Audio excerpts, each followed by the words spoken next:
Je vais quantifier le parc de machines et la manière dont il se décompose par individu. Alors je vous ai dit, historiquement, ce qu'on utilisait, c'était surtout des énergies renouvelables. Alors ici, vous avez un graphique qui démarre en 1860 et qui ne vous quantifie qu'une des énergies renouvelables qu'on a utilisées depuis les temps anciens, parce que le vent et l'eau, c'est difficile d'avoir des statistiques en série longue. Je suis sûr que quelqu'un arriverait à reconstituer ça, mais je n'ai pas trouvé. Donc là, on va déjà commencer par le bois. Donc le bois, il y a un siècle et demi, l'humanité en utilise. L'humanité en utilise pour alimenter des poêles, pour se chauffer, pour alimenter des forges. Et soit dit en passant, le début de la métallurgie a été un facteur massif de déforestation, ou un facteur très important de déforestation en Europe. Et pour faire fonctionner les premières machines à vapeur qui commencent à émerger ici et là. À cette époque-là, un habitant du monde, un terrien, consomme en moyenne 5000 kWh de bois par an. Alors vous voyez que par personne, depuis cette époque, la quantité de bois utilisée a diminué, pas au total, mais par personne, ça a diminué. C'est la seule énergie, en gros, qui ait suivi cette évolution. Après, les hommes se sont mis à utiliser du charbon. Alors une partie du charbon a substitué le bois. Par exemple, en Europe, on a commencé à utiliser du charbon. Avant, on utilisait du charbon de bois, et puis on s'est mis à utiliser du charbon dit de terre. Les deux s'appelaient du charbon, pour faire fonctionner les forges. Puis, après, pour faire fonctionner les machines à vapeur. Et vous voyez que la quantité de charbon utilisée par personne dans le monde, qui était extrêmement faible il y a un siècle et demi, se monte aujourd'hui à peu près à 5000 kWh par personne et par an. Ce que vous voyez sur ce graphique également, c'est que la quantité de charbon utilisée par personne dans le monde n'a jamais baissé depuis qu'on a commencé à utiliser du charbon. Donc jamais, à aucun moment, le charbon n'a été une énergie du passé pour les hommes. Jamais, à aucun moment. Et en fait, vous, aujourd'hui, vous utilisez, sans le savoir, énormément de charbon à travers tout ce qui est importé de pays où c'est made in charbon, à commencer par la Chine. Donc dès que vous voyez quelque part made in China, c'est made in charbon, et ça alimente directement votre consommation indirecte, évidemment, de charbon. Les 2/3 du charbon qu'on utilise aujourd'hui sur Terre servent en fait à une machine intermédiaire du système énergétique qui s'appelle la centrale électrique. Donc les 2/3 du charbon extrait sur Terre alimentent une centrale électrique. Dans le reste, vous avez un 10% en gros qui alimente la métallurgie. Alors c'est des charbons particuliers, très riches en carbone, qu'on appelle des charbons à coke. Sinon, le reste sert à faire fonctionner des réseaux de chaleur, des poêles, du chauffage urbain, enfin du chauffage domestique, etc. Mais les 2/3, c'est des centrales électriques. Vous savez qu'en France, on a un grand débat sur nos centrales nucléaires. Retenez qu'aujourd'hui, dans le monde, vous avez entre 30 et 40 fois la puissance installée en centrale à charbon, entre 30 et 40 fois, pardon, la puissance nucléaire installée en France en centrale à charbon.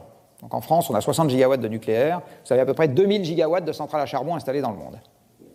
On y reviendra au moment du cours sur le climat, mais l'accord de Paris, ça vous dit un petit quelque chose ? Et plus exactement, l'objectif des 2 degrés contenu dans l'accord de Paris suppose par exemple que la totalité de ces centrales à charbon ait disparu d'ici à ce que vous ayez mon âge. D'accord ? Donc 3 mètres nous séparent. Non. Donc d'ici à ce que vous ayez mon âge, pas si loin que ça, je vous assure, eh bien, il faut que la totalité des centrales à charbon mondiales ait disparu. Donc oui, un petit peu de chemin. Après, les hommes ont utilisé du pétrole. Alors, ce que vous voyez sur ce graphique de manière absolument spectaculaire, c'est que le pétrole n'a jamais remplacé le charbon. Le pétrole n'a pas remplacé le charbon. Vous voyez que l'utilisation du pétrole par personne vient se rajouter en plus de l'utilisation du charbon par personne. La raison, c'est que le pétrole ne sert pas du tout à ce à quoi sert le charbon. Le pétrole, c'est l'énergie reine de la mobilité, parce que le pétrole est l'énergie qui a le meilleur ratio énergie transportée par unité de volume. D'accord ? Dans 1 litre, donc 1 décimètre cube, si vous mettez quelque chose qui vous sert à votre approvisionnement énergétique, il n'y a rien de mieux que le pétrole. C'est liquide à température ambiante, donc c'est un truc qui se stocke et se transporte extrêmement facilement. Et comme c'est le plus dense par unité de volume, eh ben, dans les modes de transport où vous devez emporter votre énergie avec vous, comme ça vous êtes sûr de pouvoir aller où vous voulez, c'est le pétrole qui a gagné la manche haut la main des modes de transport. Aujourd'hui, 98% de ce qui roule, vole ou navigue utilise du pétrole. Alors que, je vous rappelle, que la première voiture à avoir dépassé les 100 km/h dans le monde était une voiture électrique. Je vous rappelle également que le rendement du moteur électrique est 4 fois supérieur, enfin 3 à 4 fois supérieur au rendement du moteur à pétrole. Donc ce n'est pas parce que le moteur à pétrole est intrinsèquement supérieur qu'il a supplanté la voiture électrique dans la compétition qui a eu lieu il y a un siècle, c'est parce qu'avec l'électricité, vous avez beaucoup plus de mal à emporter avec vous l'énergie qui vous permet d'être autonome. C'est ça la raison. Vous voyez également quelque chose qui s'est produit avant votre naissance ici, l'arrêt soudain, je dis bien soudain, de la quantité de pétrole disponible par personne sur Terre. Cet épisode, il porte un nom un peu particulier dans l'histoire de l'énergie, ça s'appelle les chocs pétroliers. J'y reviendrai longuement. Les chocs pétroliers, tout le monde a gardé en mémoire que c'est un moment où le prix est devenu très élevé, puis après il est redevenu très bas, et sujet suivant s'il vous plaît, on oublie. En fait, on n'oublie pas du tout. C'est le moment où l'approvisionnement pétrolier croissait fortement et où il s'est arrêté de croître fortement, et où l'approvisionnement pétrolier par personne croissait fortement, et non seulement il s'est arrêté de croître, mais ensuite il s'est mis à décroître, puis se stabiliser. Donc les chocs pétroliers, ça ne correspond pas juste à un épisode de prix, en fait c'est l'écume à la surface de la vague. La caractéristique majeure du choc pétrolier, c'est que c'est l'arrêt d'un monde en expansion rapide. C'est ça, les chocs pétroliers. Et on va venir dans pas longtemps à ce que ça signifie en termes économiques. Arrive le gaz. Alors le gaz, bis repetita, n'a pas remplacé le pétrole, il est venu se rajouter par-dessus. Arrive l'hydroélectricité, pareil, l'hydroélectricité est venue se rajouter par-dessus. Arrive le nucléaire, venu se rajouter par-dessus. Et alors maintenant arrivent les nouvelles énergies renouvelables que vous voyez là, et qui est le truc dont tout le monde parle, on ne parle plus que de ça, les nouvelles énergies renouvelables. Vous avez ici rapporté à l'individu ce que représentent ces nouvelles énergies renouvelables dans le monde, et comme je suis, malgré les apparences, un mec sympa, j'ai pris la convention de conversion la plus sympathique possible pour les comptabiliser. Parce que comme beaucoup de ces énergies sont des énergies purement électriques, le solaire et l'éolien, et vous avez deux manières de les comptabiliser, l'énergie électrique, vous avez deux manières de la comptabiliser dans les bilans énergétiques. Comme historiquement, l'essentiel de l'électricité a été produite avec des modes thermiques, c'est des machines de Carnot, les centrales électriques pour l'essentiel. Vous brûlez du charbon, vous brûlez du gaz, vous brûlez du pétrole, vous faites fissionner de l'uranium, ça vous fait de la chaleur, et avec cette chaleur, vous actionnez une turbine. C'est une machine de Carnot.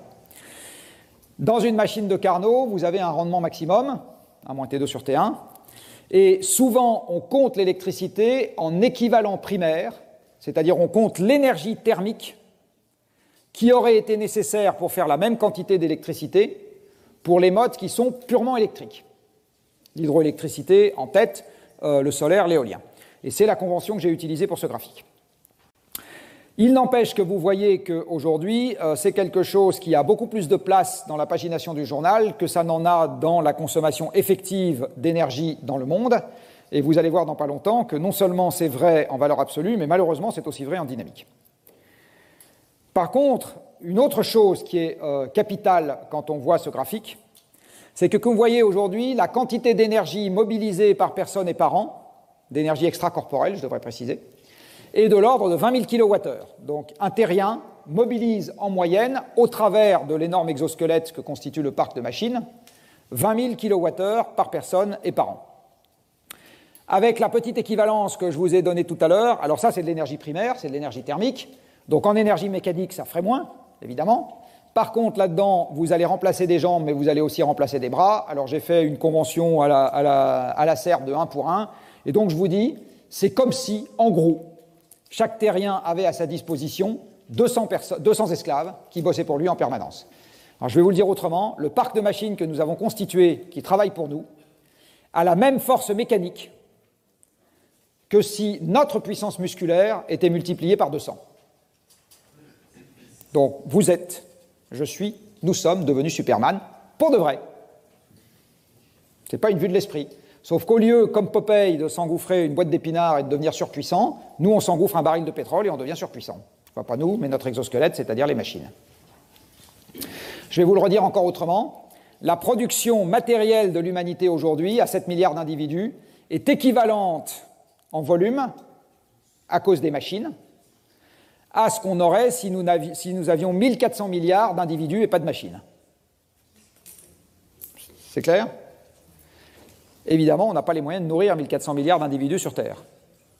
Donc en fait, grâce à l'énergie et grâce aux machines, nous avons été capables de développer une capacité productive qui est sans commune mesure avec la puissance musculaire de notre organisme. Et nous passons notre journée à utiliser des prothèses. Le RER qui m'amène ici est une prothèse. C'est un prolongement de mes jambes. La voiture que vous utiliserez peut-être, et l'avion encore plus, c'est des prothèses. C'est des prolongements de nos jambes. D'accord ? On passe son temps à utiliser des prothèses. L'essentiel de cette énergie est fossile. Alors pourquoi fossile ? Tout simplement parce que c'est des restes de vie ancienne. Un fossile, c'est très simple, encore une fois, ça a une définition, c'est un reste de vie ancienne. On verra ça au prochain cours. Le charbon est un reste de vie végétale, les fougères, qui ont poussé à l'ère du charbon, au carbonifère, et le pétrole et le gaz sont des restes de plancton et de microalgues qui ont vécu n'importe quand entre il y a quelques millions d'années et quelques centaines de millions d'années. Donc c'est l'énergie fossile, et de très loin, qui domine l'approvisionnement mondial aujourd'hui. Et cette énergie, elle a donc permis de mettre en mouvement un exosquelette croissant qui a fait de chacun d'entre vous et de chacune d'entre vous Iron Man pour de vrai. Donc nous sommes tous devenus Iron Man pour de vrai. On n'a pas la petite lumière qui brille au centre et les machins devant les yeux, là, mais c'est exactement ça. Donc voilà des petits bouts de votre costume d'Iron Man et du mien. Des machines à laver, des ascenseurs, des aspirateurs, des tracteurs, des tractopelles, des fusées Ariane, des satellites, des épurateurs d'eau, des laminoirs, des tréfileurs, etc. Tout ça, c'est un petit bout de notre costume d'Iron Man. Et sans ce costume d'Iron Man, vous auriez la vie qu'avaient les paysans français il y a quelques siècles, avec 30 ans d'espérance de vie à la naissance, aucune augmentation du revenu entre la naissance et la mort. L'idée que le revenu augmente avec l'âge, c'est un truc qui est moderne, ça. Ça n'existait pas dans les temps anciens. Etc., etc. Donc ce qui a littéralement changé la vie de l'humanité, c'est l'énergie et le parc de machines qui permettent de s'en servir. Voilà pourquoi le fait que ça ne vaille que 3% de ce qu'on dépense, c'est une illusion d'optique. C'est au centre de 100% de ce qui vous arrive. De 100%. En fait, avec la petite convention économique que je vous ai montrée tout à l'heure, c'est-à-dire que l'énergie, aujourd'hui, et le parc de machines qui l'actionne, c'est 200 fois la puissance musculaire des hommes.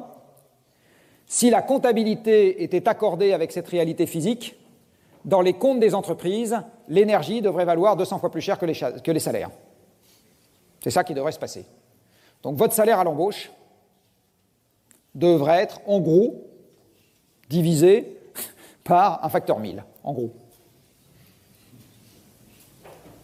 C'est à peu près ça qu'on devrait faire si on devait avoir le même rapport comptable sur les coûts qu'on a le rapport physique sur la contribution à la transformation du monde. Je vais vous le dire encore autrement parce que je vais y venir dans pas longtemps. Les hommes aujourd'hui pour la production ne sont nécessaires que pour piloter des machines. Pour le reste, ils ne servent à rien. Donc l'essentiel des boulots qu'on fait aujourd'hui dans le monde, je vous coupe vos deux bras, vos deux jambes et je vous permets de commander un ordinateur avec votre cervelle, ça marche encore. Ça marche encore. Alors cet exosquelette, avec son énergie bien à lui, permet donc d'avoir la même capacité productive. Alors en moyenne mondiale, c'est 200, le facteur. En moyenne française, c'est plutôt 600. Donc le gilet jaune français, qui ne s'en rend pas compte, et c'est ça la vérité politique indicible, vit quand même comme un nabab. Il vit comme un nabab. Alors ce qui l'emmerde, c'est que Bernard Arnault vit encore plus comme un nabab que lui, mais en attendant, et il a probablement raison de le penser, mais en attendant, il vit comme un nabab, déjà lui. À cause de ça.